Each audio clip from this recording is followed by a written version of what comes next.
o litiasis renal.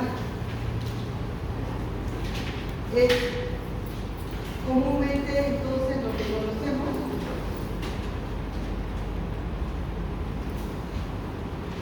como cálculos renales.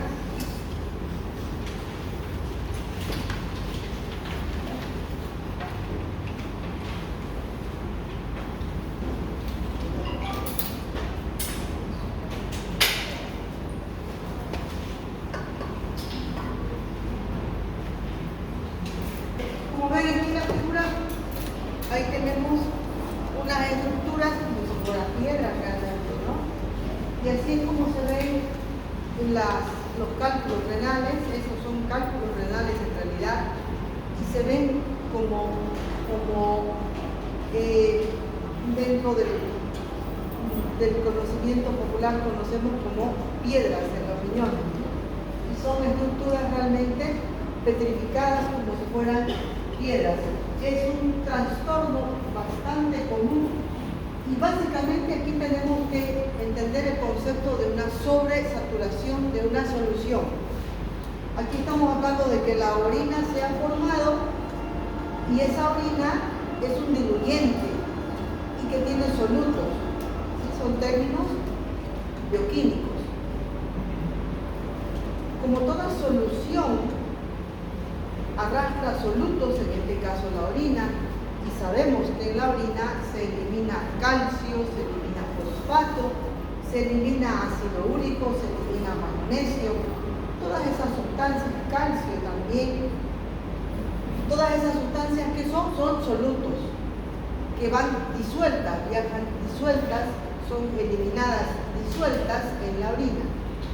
Por lo tanto, si entendemos ese concepto de que en una solución hay solutos, esos solutos, dependiendo de su concentración, van a saturar esa solución. ¿Qué significa saturar? Significa que van a estar en un exceso o en una concentración tal que van a tender a decantar, ya no se van a poder diluir, simplemente van a decantar. Eso se llama una saturación, o en este caso hablamos de sobresaturación. Para que se formen en realidad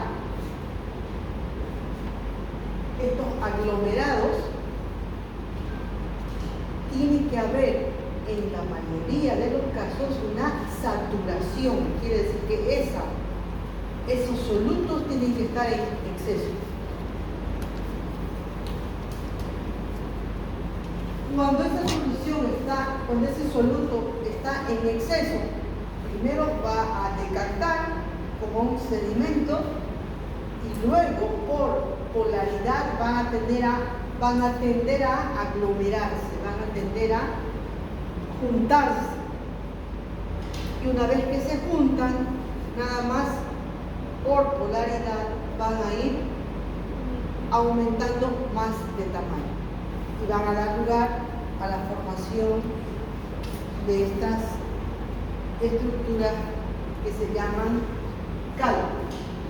Entonces, para que se formen cálculos, tiene que transcurrir ciertas etapas.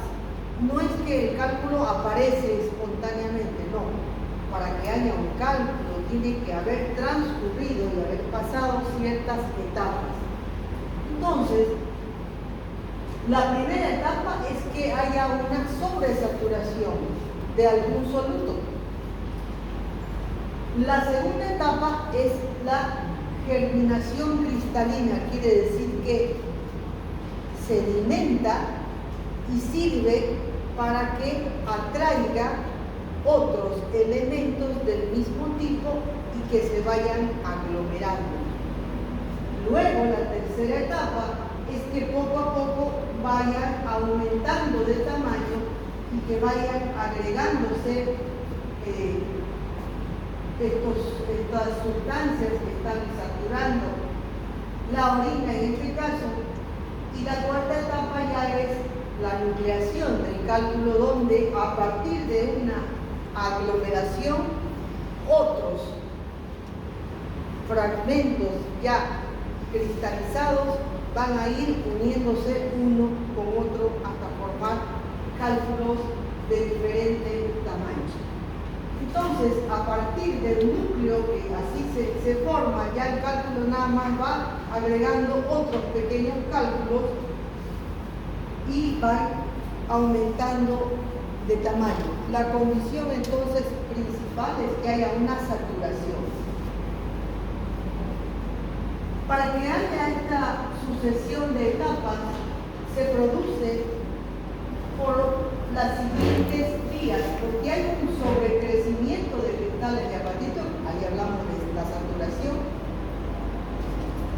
Sobre todo, esto se observa cuando los cálculos son de contenido cálcico. Puede ser hidroxiapatita de calcio u oxalato de calcio. Lo segundo es que haya depósito de cristales en los túbulos, y esto sucede en casi todas las formas de litiasis, es decir, no se van formando a nivel de la pelvis renal solamente, sino que ya se van formando a nivel de los túbulos.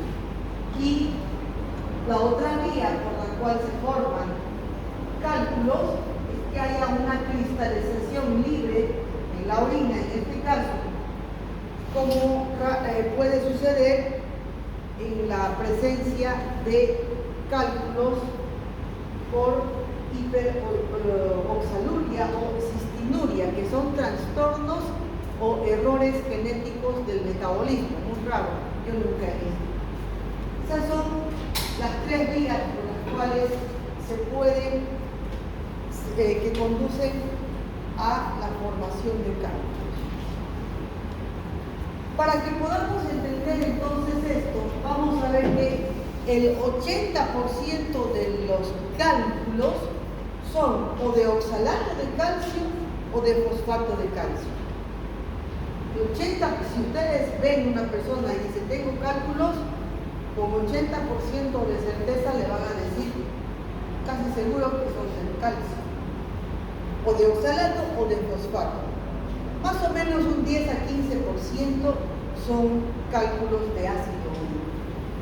Y un 5% de otras formas raras como las que hemos visto, que llega a determinar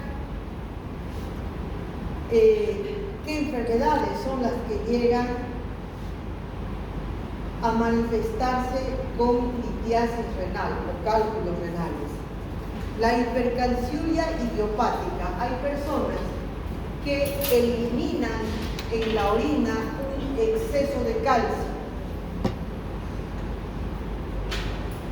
En segundo lugar, la hiperglicosuria, es decir, cuando una persona tiene un exceso de ácido úrico en la sangre y la única vía por la cual se elimina en cantidades suficientes, tanto que llegan a saturar la orina, es a través de la vía renal y por la orina. Una tercera causa es un trastorno endocrinológico, el hiperparatiroidismo. Cuando hay un hiperparatiroidismo, aquí están las paratiroides, secretan una hormona que se llama hormona paratiroidea, y un grupo de células de las paratiroides secretan calcitonina. Ambas hormonas, la hormona paratiroidea y la calcitonina, regulan el metabolismo del calcio.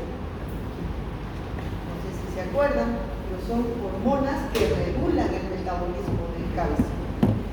Cuando hay un hiperparatiroidismo, la hormona paratiroidea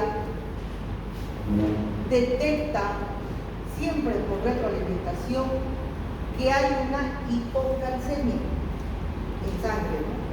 Hay hipocalcemia. La hipocalcemia, ¿qué hace? Es detectada por las paratiroides. ¿Qué hacen las paratiroides? Aumentan la producción de hormona paratiroidea. ¿Para qué? Para que de algún lado saquen calcio. Y entonces, ¿de dónde van a sacar calcio? De los huesos, que es en nuestro organismo son los mayores depósitos de calcio que tenemos. Entonces, en un hiperparatiroidismo hay una hipercalcemia, hay una hipercalciuria. Se pierde mucho calcio por la orina. Y esa hipercalciuria es el factor que satura la orina y hace que el calcio precipite a nivel de los túbulos o de la pelvis renal. También en infecciones crónicas, en la pielonefritis crónica, se altera la estructura, el revestimiento de los túbulos y de la pelvis renal se altera por infecciones a repetición y es un factor que determina una precipitación de estrubita, que es otra sustancia que se elimina por la orina, de sales de magnesio, de amoníaco y de fosfato. Y luego hay microorganismos como los próteos que dentro de su metabolismo producen proteasas que destruyen una mayor cantidad de proteínas eliminadas,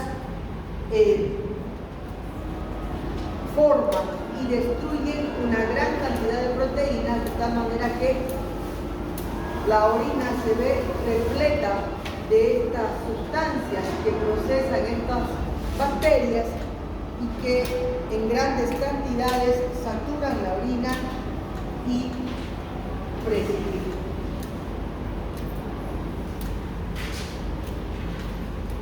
En realidad, como ven ahí, los cálculos pueden ser formados desde los túbulos, formando cálculos pequeñitos, formarse dentro de la pelvis y ser prácticamente cálculos que ocupan toda la pelvis, o ser no un cálculo redondito como está en la imagen, sino cálculos espiculados, se llaman también, hay cálculos que son oraliformes como orales, y que se pueden desprender fragmentos y migrar hacia el inicio del uréter provocando un cólico renal. Entonces, para que en el caso de que haya una cristalización libre de solutos en la orina,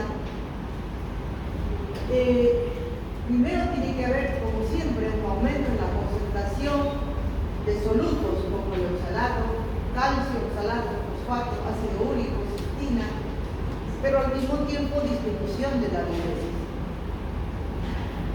Luego, cambios en el pH urinario, porque a partir de un pH urinario bajo, o sea, una orina ácida, permite que haya una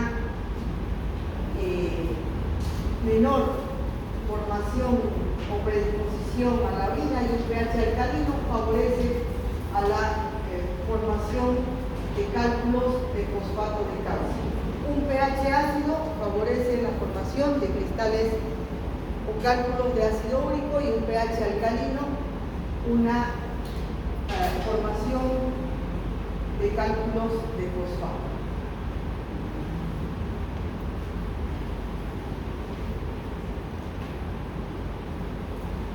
Como siempre, existen factores que pueden alterarse y promover la formación de cálculos, pero también existen factores protectores que evitan la formación de calcio, y uno de esos es que para que haya cristalización y agregación, como por ejemplo en el caso de una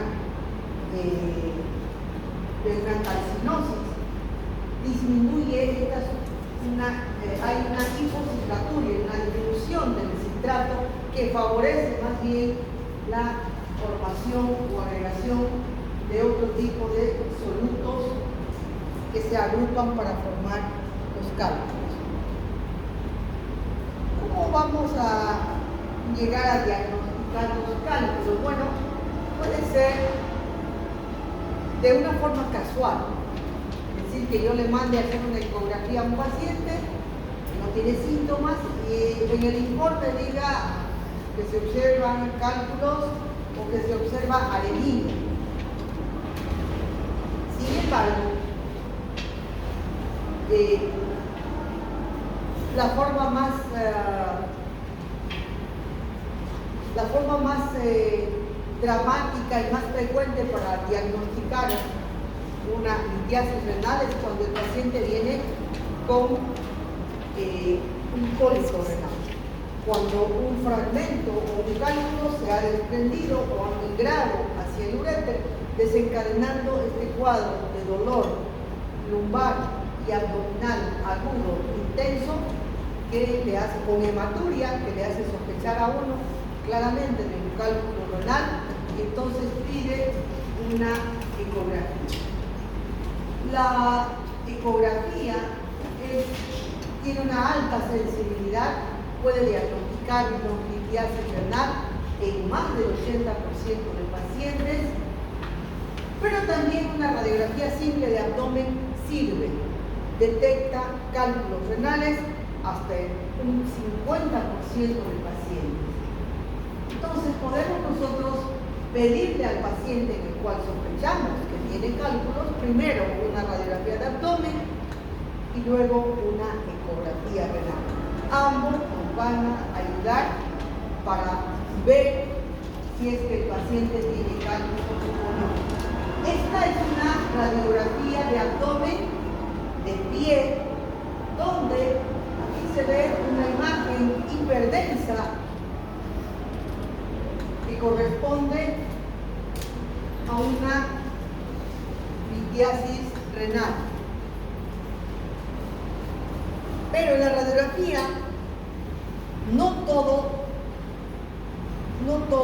los cálculos se ven. Cuando vemos en una radiografía simple de abdomen cálculos, esos cálculos son de fosfato o de oxalato de calcio, porque los cálculos de ácido úrico no se ven. Dicen, como leen ahí, los cálculos de ácido úrico, santina o hidroxiadenina son radiolúcidos o radiotransparentes. Los cálculos que se ven son cálculos de contenido calcio, oxalato, fosfato, carbonato de calcio. Son cálculos que se pueden ver en una radiografía simple de abdomen de pie. De ahí que muchas veces podemos llegar a ver así una gran cantidad, prácticamente adoptando la forma de la pelvis renal, de los cálices renales, como si fueran orales, ¿no? Se llaman cálculos oraliformes. O también se puede ver así, fíjense, prácticamente se observan los dos riñones y eso ya es una nefrocalcinosis. Ambos riñones están repletos de depósitos de cálculos. Y si vemos eso, con certeza son de calcio en cualquiera de sus formas, o como en este caso, enfermedad de Capchiritchie, en un hiperparatiroidismo primario o en casos así de hipercalcemias extremas. Entonces una nefrocalcinosis y lo otro son cálculos oraliformes. En una ecografía nos van a poder decir, nos van a poder mostrar la existencia de imágenes ecorefringentes con sombra o con eco posterior, compatibles también con la presencia de cálculos. En la ecografía se ven tanto los de ácido úrico como los de fosfato, oxalato de calcio u otro tipo de contenido que tenga un cálculo. Entonces, en la radiografía nos sirve solamente en caso de que haya cálculos que no sean de calcio. De hecho, si vemos cálculos en una radiografía de abdomen son de calcio. En una ecografía vamos a ver cualquier tipo de cálculo, cualquiera sea el contenido de calcio. Bueno, aquí están los tipos de cálculos que pueden dar lugar a la enfermedad, a la litiasis renal, ¿no? Y la enfermedad en la que se presenta. ¿Cómo podemos llegar a saber o a determinar de qué está constituido el cálculo? Hay que agarrar un cálculo y mandarlo a estudiar a patología. Ahí nos van a decir cálculo de contenido de estruvita o de fosfato de calcio, o de oxalato de calcio o de ácido úrico. Ahí nos van a decir el material del cual está, o el soluto del cual está constituido ese cálculo. Entonces, tenemos que en aproximadamente un 70% de pacientes que tienen cálculo son cálculos de calcio. Hasta un 15% son de ácido úrico. El resto son de fosfato, amonio, magnesio, lo que son los cálculos de estruvita, fosfato de calcio y apatita, 7%, crucita y cistina en un 1%. Cosas muy raras. La mayoría de las veces no se manda ni siquiera a estudiar qué tipo de cálculo tiene ese paciente. El paciente se pasa años de su vida sabiendo que tiene litiasis renal, que tiene cálculos renales, pero tampoco es que el urólogo, que habitualmente ve a estos pacientes, no se preocupa de estudiar qué tipo de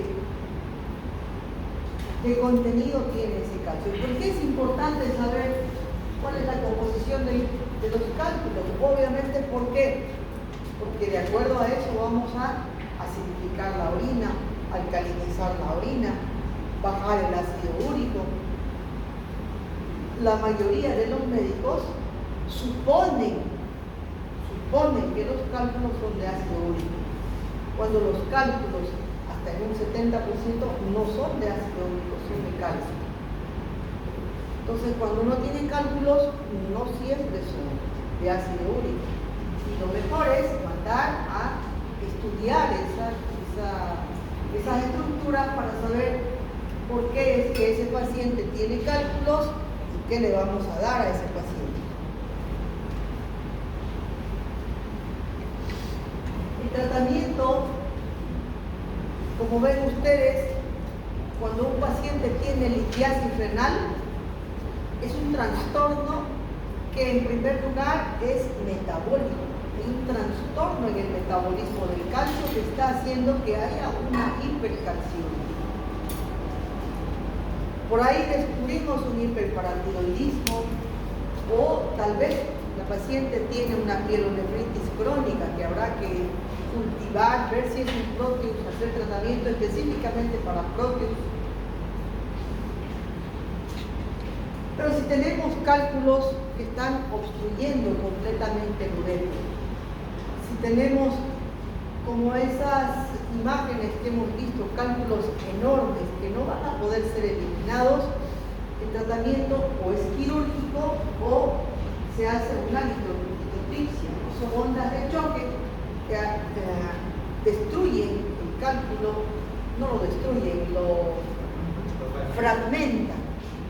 fragmentan en pedacitos que puedan ser eliminados por la orina. Pero ¿qué hacemos si solamente se fragmenta y se elimina? Si el paciente sigue teniendo el mismo trastorno metabólico, va a volver a formar cálculo. Entonces el tratamiento en parte es la litotripsia, una forma de tratamiento, o la extracción quirúrgica, pero el trastorno de base es el que tiene que orientar al médico a través del examen que se hace de la estructura que tiene el cálculo. ¿Cuáles son las manifestaciones clínicas? Les decía que puede pasar desapercibido durante mucho tiempo, ser diagnosticado por casualidad, pero la forma en que debuta una litiasis renal casi siempre es más bien como un cuadro de dolor agudo, con lo que se llama cólico renal. Y en el cólico renal vamos a tener un cuadro clínico muy característico. Primero, el dolor es súbito. Estoy sentado aquí o estoy yo dando clases y de pronto empiezo a sentir dolor. Pero es así, comienza el dolor y es progresivamente más intenso en cuestión de minutos. Es un dolor tipo cólico, porque significa que el músculo liso de los ureteres están contrayéndose, están entrando en espasmo y ese espasmo es el que provoca ese dolor tan intenso. Es un dolor hipocólico, entonces, intenso, que se irradia hacia la parte anterior del abdomen, al hipogastrio, que se irradia a la parte interna del muslo y hacia los genitales. ¿Asociado a qué? A inminencia de querer orinar. Eso se llama urgencia miccional. Pero además, dolor o dificultad para orinar, insultos, aumento en la frecuencia de la micción, de la diuria, y puede haber hematuria macroscópica, que el paciente vea que está orinando sangre, pero siempre hay hematuria microscópica. Puede haber hematuria macroscópica, pero siempre hay hematuria microscópica. Siempre hay, es un criterio de diagnóstico la hematuria. ¿Y por qué hay hematuria? Porque el cálculo va descendiendo y al descender erosiona, lesiona la capa interna de los ureteres y provoca sangrado. Y esa sangre aparece en la orina. Si uno pide un examen de orina va a decir 100 o incontables glóbulos rojos, siempre va a haber hematuria en el examen de orina. Algunas veces el cálculo es grande o es muy especulado, erosiona, produce sangrado mayor y el paciente lo puede ver. Algunas veces se llama hematuria macroscópica. ¿Qué le vamos a hacer a ese paciente entonces? Le vamos a dar un antiinflamatorio. El dolor es intenso, muy intenso, el paciente no dice que uno en emergencia, no dice sí lo es, en emergencia, porque llegan a emergencia estos pacientes, reconoce al paciente que está con cólico renal porque no está tranquilo, no está sentado, acostado, de pie, es un paciente que está inquieto de tanto dolor. Se compara el dolor del cólico renal por cálculos renales con el trabajo de parto que tiene una mujer, así de intenso es. Algunos dicen que es el dolor más intenso que uno puede tolerar.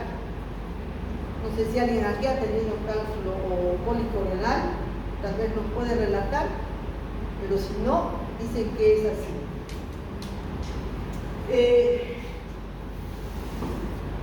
Entonces, ¿qué vamos a hacer? Es un paciente que está doblado de dolor y además hay reacciones basales por el dolor. Por lo tanto, el paciente estará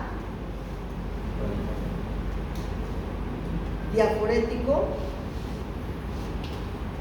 estará con náuseas, puede llegar al vómito, puede tener distensión abdominal, por lo tanto puede hacer sospechar o confundir como diagnóstico diferencial especial de un abdomen agudo quirúrgico. ¿El paciente tiene fiebre o no?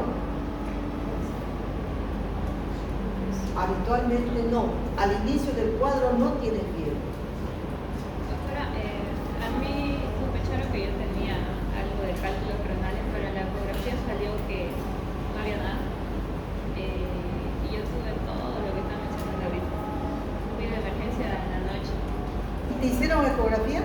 Sí, ¿Y no salió nada? sí, eso me ¿Qué salió? que todo estaba normal, no había nada. Pero yo en la noche tuve cólico y igual se me irradiaron a la zona del ombligo al hipogástrico. Sí. Y me dijeron que no eran de eso, que posiblemente era soft.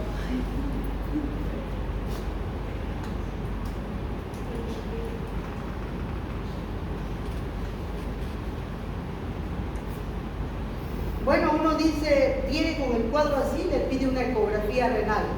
Y como en el caso de ella, no encuentra nada. Cuando te hicieron la ecografía, ¿ya te había pasado o estabas con dolor? Ya me había pasado. Ya le había pasado. ¿Qué puede haber sucedido?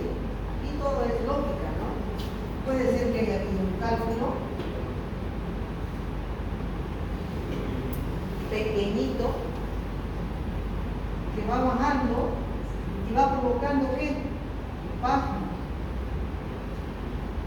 Pero como es chiquitito no llega a obstruir. O puede ser inclusive anemia. Anemia. Puede suceder que no hayan encontrado nada. Sin embargo, habrá que observar para ver si es que vuelves a tener el mismo cuadro. O hubiera sido interesante pedir un examen de orina. El examen de orina seguro de laboratorio. Otras veces no hay cálculo. No hay cálculo, pero hay señales de que hubo un cálculo. ¿Por qué? Porque un cálculo obstruye, se impacta, entre tanto que acá sigue filtrando orina. Y si sigue filtrando orina, pero no pasa la orina, ¿qué pasa? Se dilata la pelvis renal o la parte proximal del uréter, provocando lo que se llama ¿qué?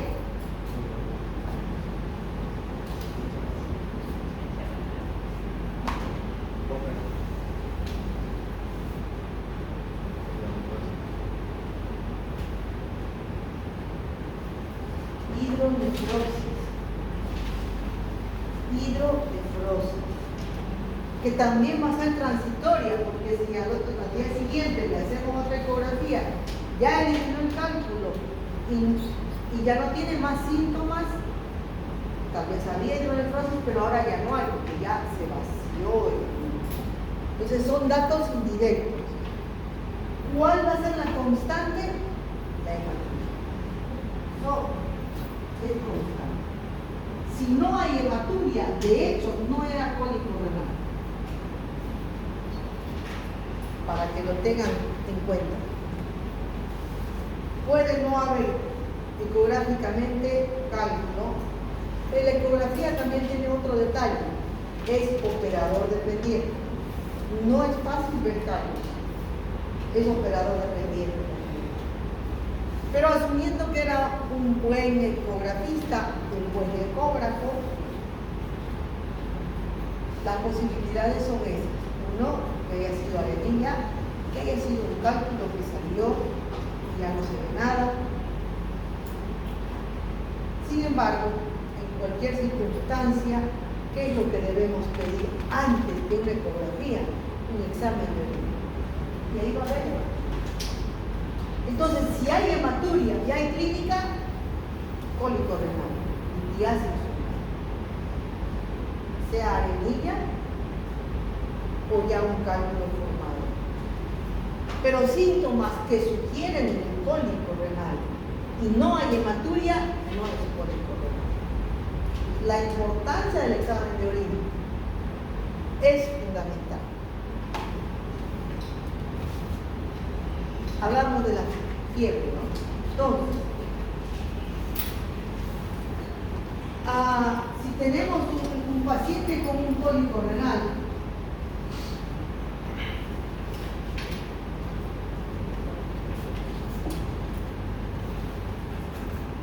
que debuta o tiene un cólico renal,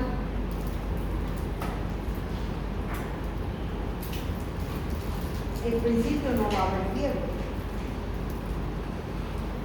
Pero aquí hay una obstrucción. Y aquí un poco más abajo hay bacterias. Si en principio no había fiebre, en el transcurso de los días puede haber fiebre. Entonces, normalmente se trata el cólico renal y se le da antibióticos, porque la secuencia es que el paciente desarrolla una infección urinaria.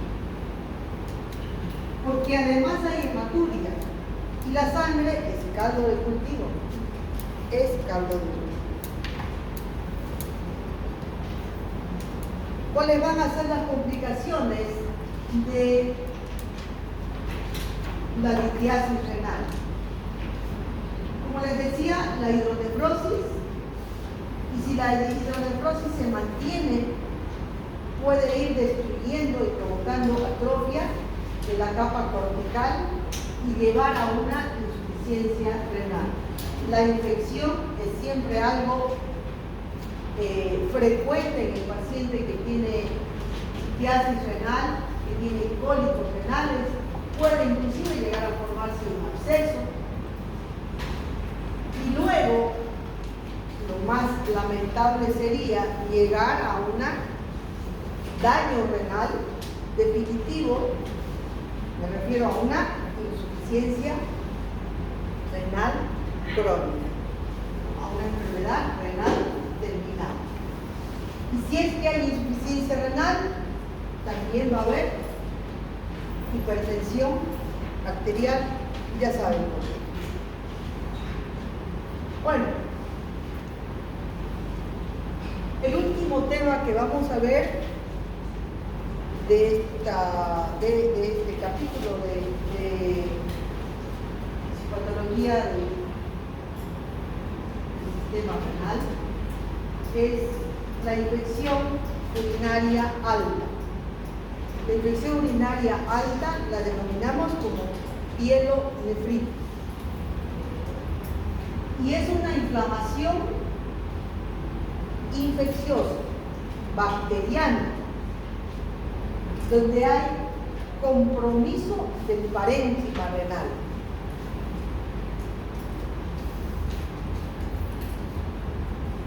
Hablamos de una pielonefritis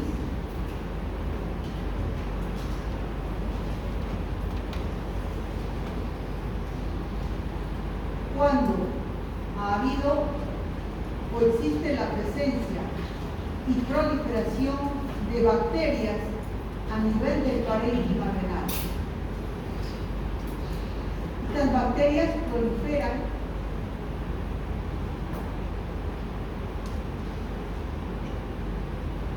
y al proliferar van a desencadenar una respuesta inflamatoria con una gran llegada de ¿quiénes? ¿Quiénes llegan al foco infeccioso? ¿Pero cuáles? Los ¿qué? Otros. ¿Quiénes?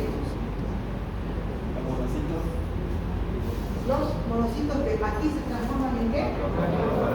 Eso, los macrófagos. Y los macrófagos van a fagocitar detritus, entonces van a formar, ¿qué van a formar? Pus. Pero no es una pus que esté diseminada, es una pus que está localizada. Entonces van a ir formando microabscesos. Y no es que se formen microabscesos. Si ustedes se imaginan un glomérulo así, con su polo urinario, su polo vascular, formando orina, la cápsula de goma, los conachos medular.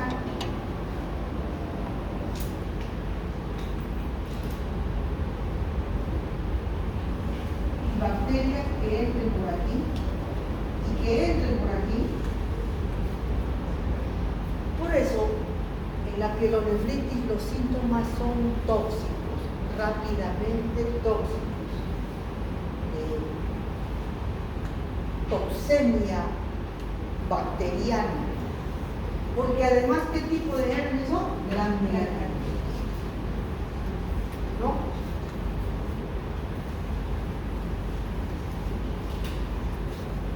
Entonces, se forman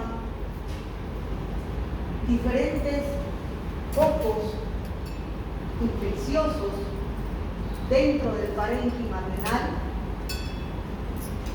Y estos focos pueden ser pequeñitos, pero pueden confluir y llegar a formar lo que se llama pielonefritis venenosa.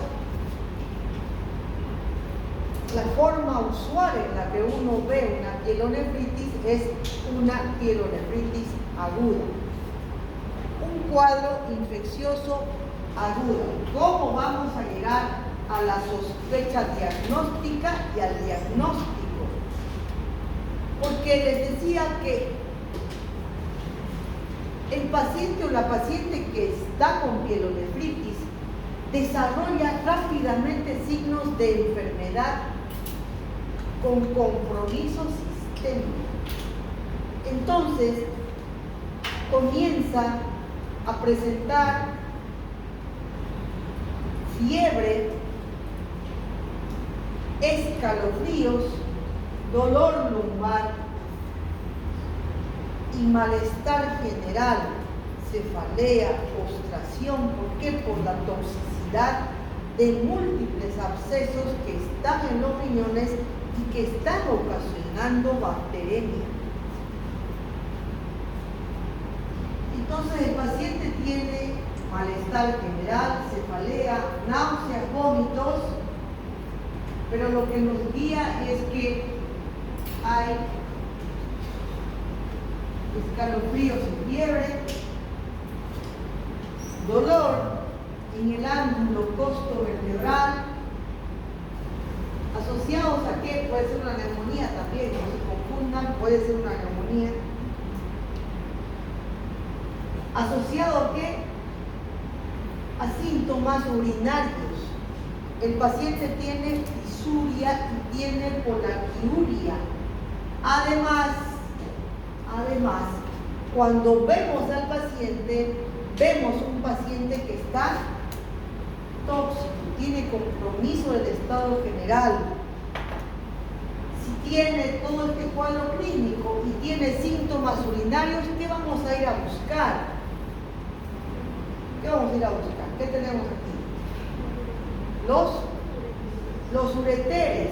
Y en el examen físico de abdomen, ¿qué puntos se buscan? Puntos ureterales. ¿Cuáles son? ¿Cuál vamos a ir a buscar? Superior.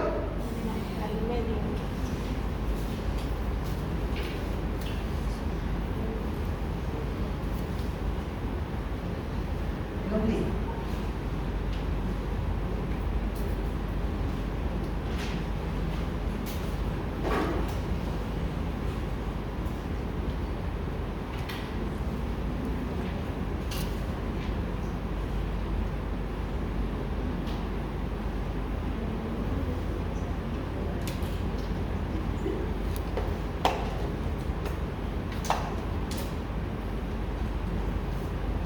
Superior,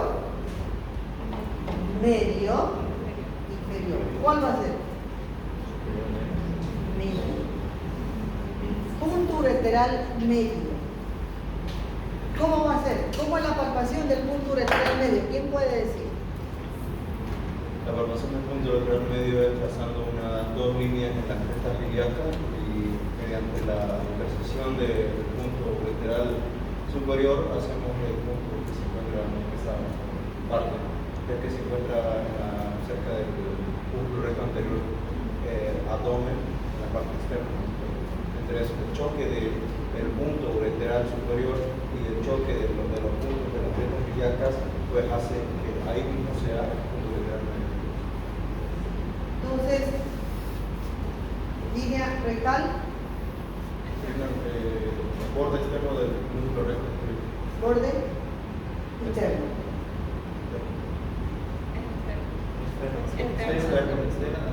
Borde externo del recto del abdomen. Y el borde interno. Ahí.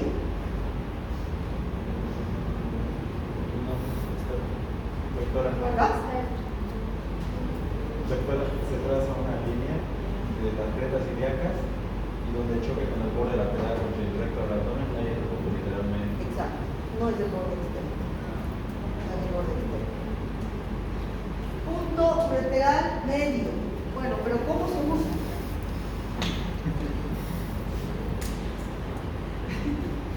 ¿Es palpación superficial o profunda? Palpación profunda. ¿Cómo se palpa? ¿Cómo les han enseñado a palpar abdomen? ¿O no les han enseñado? ¿Cómo les han enseñado? A ver. Haciendo la mano como de cruzar.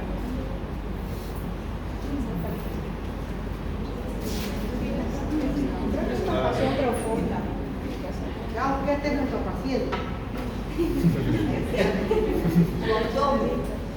¿Cómo vamos a palpar? Depende de la Pero bueno, palpa pues.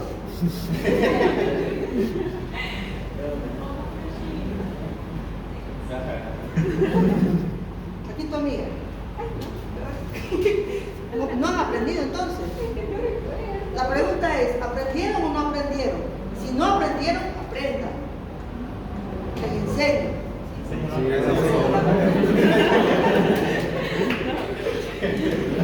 Por favor, La palpación puede ser monomanual o bimanual. Particularmente hago con una sola mano la palpación superficial y con las dos manos la palpación profunda. La otra técnica es con una sola mano. Particularmente la hago así, la palpación superficial, que es, como dice el libro, han debido leer ustedes, como una caricia en el abdomen, ¿verdad? Uno puede hacer de manera circular y después hacer un pequeño rebote en todo alrededor del abdomen, alrededor del ombligo, viendo si es que hay dolor, pero básicamente tratando de detectar tumoraciones o dolor superficial. La palpación profunda siempre comienza ¿dónde?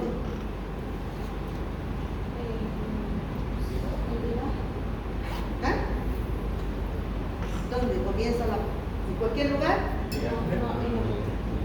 No. Por norma, la palpación profunda comienza preguntándole al paciente dónde le duele. Si el paciente dice me duele aquí, la palpación profunda empieza en el otro extremo. No puedo comenzar por el lado en que está doliendo. Siempre comienza por el lado opuesto en el que el paciente refiere dolor. En este caso de sospecho de una pielonefritis, sospecho que voy a encontrar puntos ureterales positivos. ¿Dónde voy a empezar la palpación? Al otro lado también va a estar dolorido, entonces voy a empezar abajo. ¿Qué se llama esto? Fosa ilíaca derecha. Como si fuera a nadar, como si fuera a zambullir, pero tengo que ejercitar mis manos. No puedo tener mis manos tiesas, tengo que ejercitar mis manos. Mis dedos tienen que estar flexibles. Los dedos que palpan son los de la mano, en este caso derecha, la mano que uno es, el diestro o el zurdo. Esa es la mano pasiva, pero es la que palpa. La mano activa es la otra, la que se pone encima. Estos dedos son pasivos. Yo palpo y empujo con la mano que está arriba. Si coloco así, esta mano se apoya, esta mano comprime, y entonces mis dedos están ahí y con esta mano aprieto, buscando que no ver a ciegas tampoco, ¿no? Tengo que ir a saber lo que estoy buscando. Hay puntos dolorosos característicos. Voy a tratar de palpar vaso, ángulo. ¿Qué ángulo del colon es?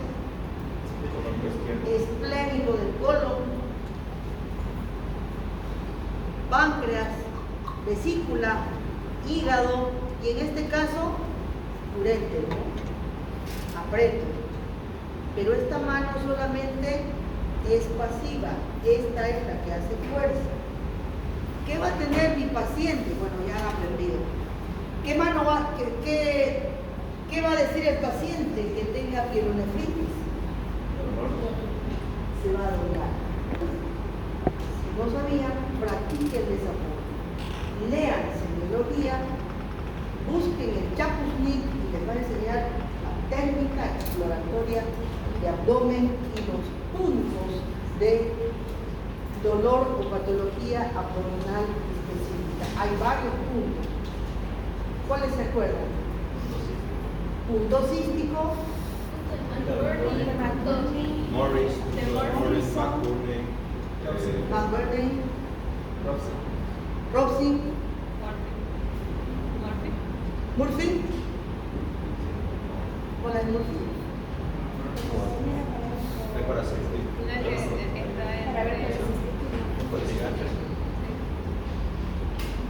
No me acuerdo.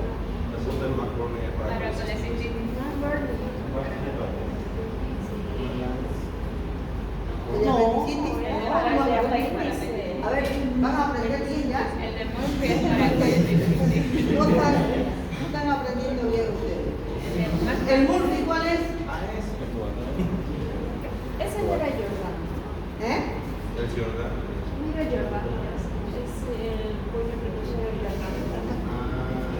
A ver, busquen. ¿Qué cosa? A ver, busquen. Creo que sí se llama igual. Puño percusión.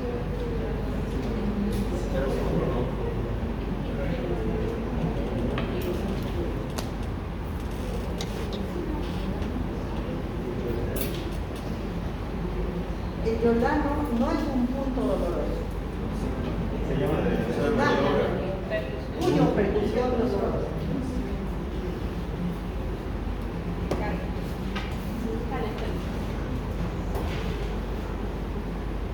Puño percusión dolorosa. Eso es Jordano.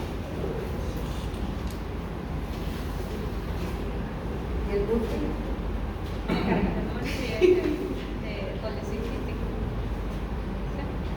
Es un punto doloroso.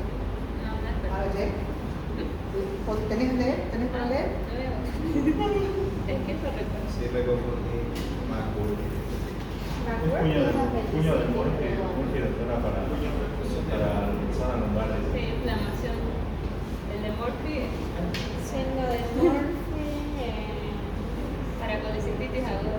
Sí, colecistitis aguda. Este signo clínico se usa para evaluar la presencia de colecistitis aguda.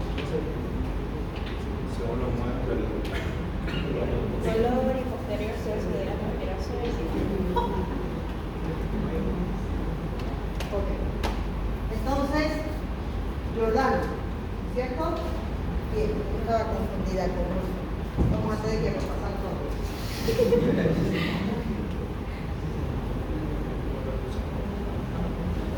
Sí, se llama Murphy, doctora, no me equivoco. Se llama Sí. maniobra de Murphy, ¿no? Puño de Murphy y después está de Jordan, los dos. Jordano, sí. Está bien. Está bien, bueno. Entonces el paciente está así, le vamos a buscar en acostado, en decúbito dorsal, puntos ureterales que van a ser francamente positivos. Le vamos a pedir al paciente que se siente y le vamos a golpear a nivel de la unión costo vertebral, en la fosa renal. El paciente es como que si le pasara electricidad, un dolor muy intenso. ¿Qué vamos a hacer con ese paciente? Tenemos una sospecha diagnóstica, el cuadro clínico es muy típico. ¿Qué le vamos a pedir? ¿Un examen? ¿Examen de orina? ¿Un examen de orina? ¿El objetivo? ¿Qué nos va a mostrar el examen de orina? Leucocitosis. Leucocituria, desde el principio, orina, color, apariencia,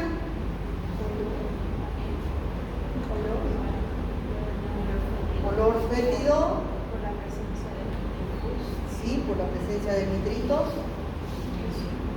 Puede haber algo de proteinuria, puede haber algo de glóbulos rojos, va a haber leucocituria, pero básicamente va a haber piuria. Piuria. Y conocimiento, así para que nunca se olviden. Piuria, hay bacterias también, ¿no? Bacterias abundantes, pero piuria persistente, sin bacteriuria, tuberculosis renal. Tuberculosis renal, es el conocimiento para la vida. Entonces le vamos a pedir un examen de orina, van a salir esas alteraciones y dependiendo del paciente lo vamos a internar o lo vamos a mandar a su casa, le vamos a pedir un cultivo y lo vamos a mandar a su casa. ¿Con tratamiento o sin tratamiento? Con tratamiento empírico hasta que salga el biocultivo. No podemos esperar 48 horas porque el paciente va a hacer una sepsis.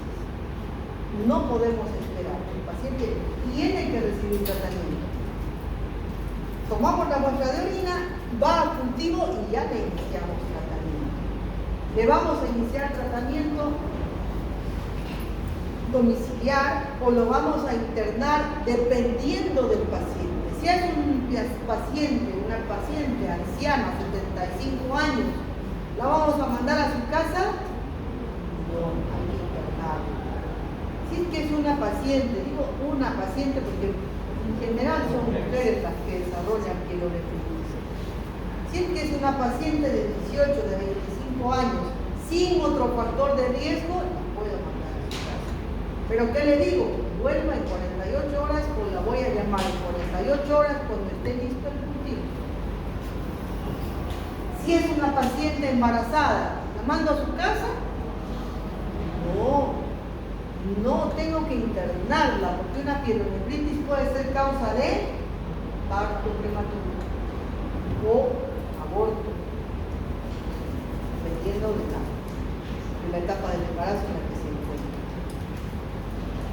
Si es un paciente diabético, lo voy a internar. Si es que es un paciente inmunodeprimido, lo tengo que internar. Entonces, internar o no va a depender de la condición del paciente.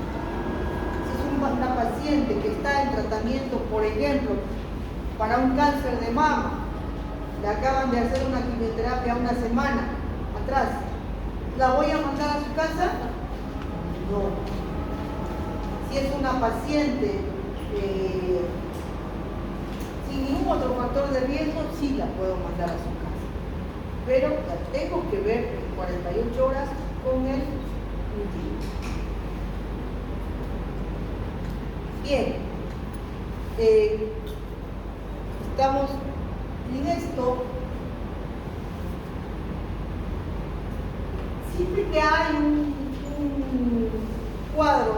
de este tipo y siempre por rutina, ustedes por trabajo mental, práctica mental, siempre plantéense diagnósticos diferenciales. Siempre. Es esto por esto, pero puede ser esto por esto. Y entonces voy haciendo como un checklist, ¿no? Es esto en esto. Y ya les había dicho, para el diagnóstico nos sirven tanto los signos positivos como los negativos. Por ejemplo, en este caso, negativos.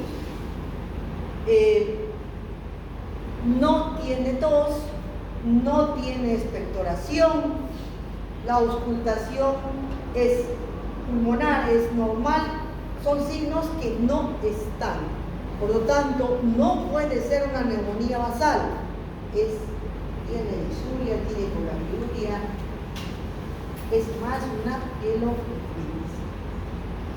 No tiene McBurney, no tiene, tiene fiebre, tiene escalofríos, la temperatura en la apendicitis no sube tanto, no se acompaña de escalofríos y hay una diferencia entre la temperatura oral y la temperatura rectal mayor a 1 grado. Todos esos criterios uno tiene que tomarlos en cuenta para decir, es más una apendicitis, es una pielonefritis y no es una neumonía, no es una apendicitis.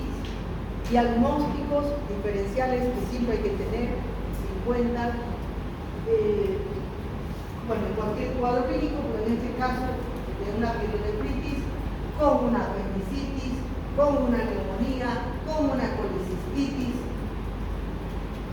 Podrá ser también con un derrame pleural, podrá ser también con un neumotórax espontáneo. ¿Por qué? Porque todas ocasionan dolor en esta región, o en base del pulmón o en la unión costo-vertebral. La pielonefritis, en este caso, hablamos de una pielonefritis aguda. Un cuadro clínico que se presenta rápidamente, sin embargo, puede tratarse también o puede evolucionar también hacia una pielonefritis crónica, es decir, que una pielonefritis aguda y por diferentes circunstancias la paciente hace cuadros repetidos de pielonefritis aguda. Y como cada vez que hay un cuadro de pielonefritis, les mostraba que en el riñón se van formando microabscesos, ¿no? Se van formando microabscesos.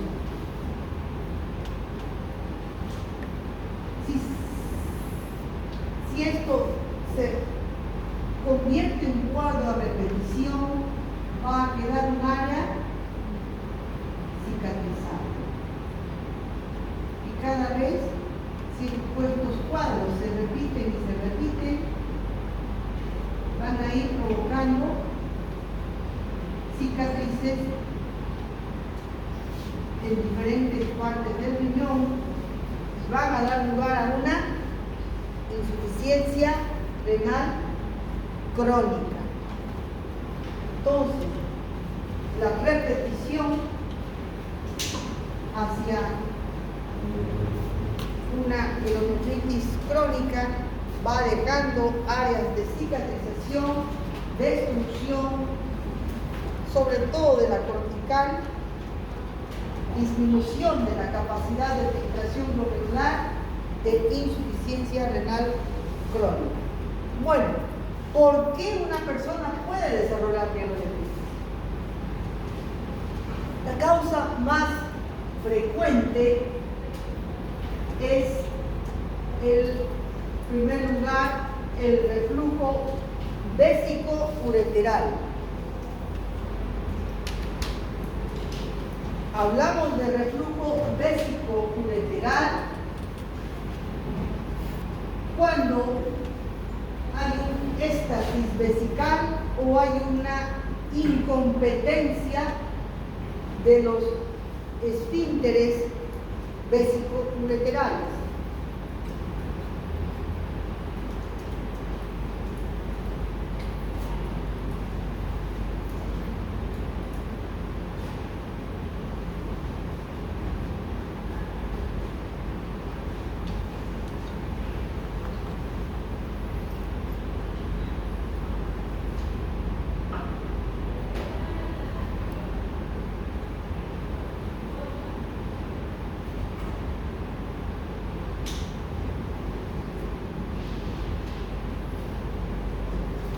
tenemos esfínteres.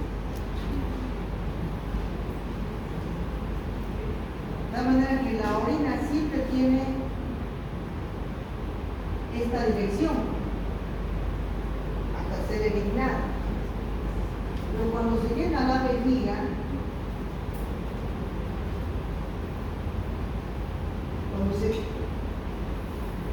el músculo vesical es un músculo que se distiende, las fibras musculares se distienden y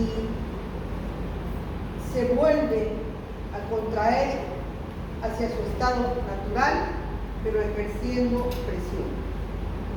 Al contraerse, ejerce presión para eliminar la orina. Esa presión que ejerce para eliminar orina puede hacer que haya reflujo de orina en sentido retrógrado.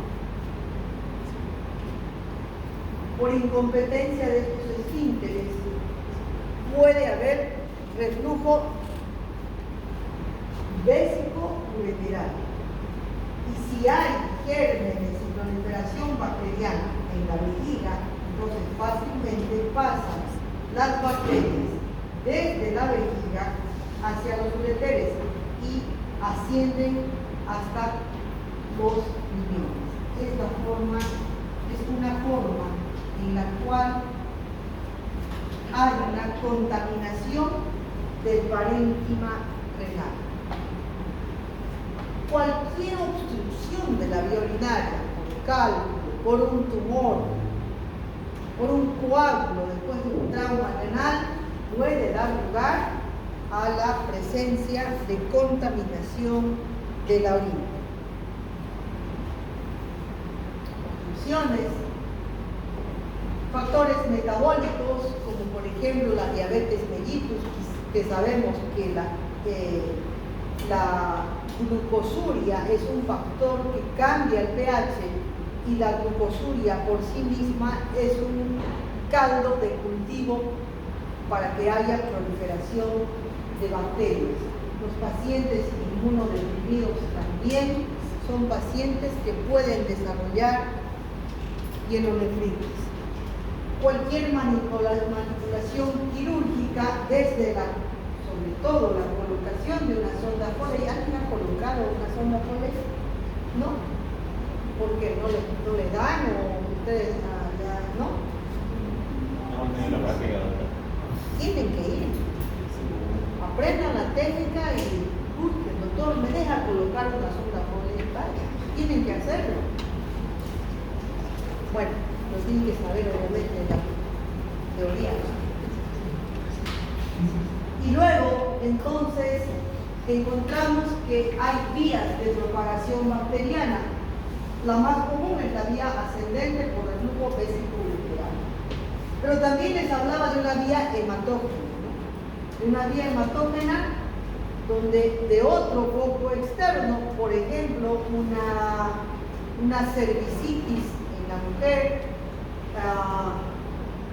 u otro lugar donde haya una contaminación bacteriana, haya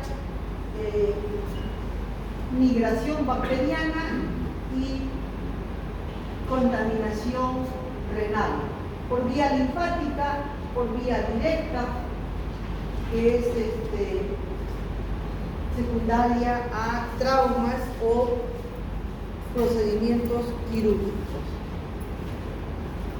La etiología, esto es muy importante porque siempre que vean un paciente con pielonefritis deben pensar en Escherichia coli. Siempre pensar en Escherichia coli.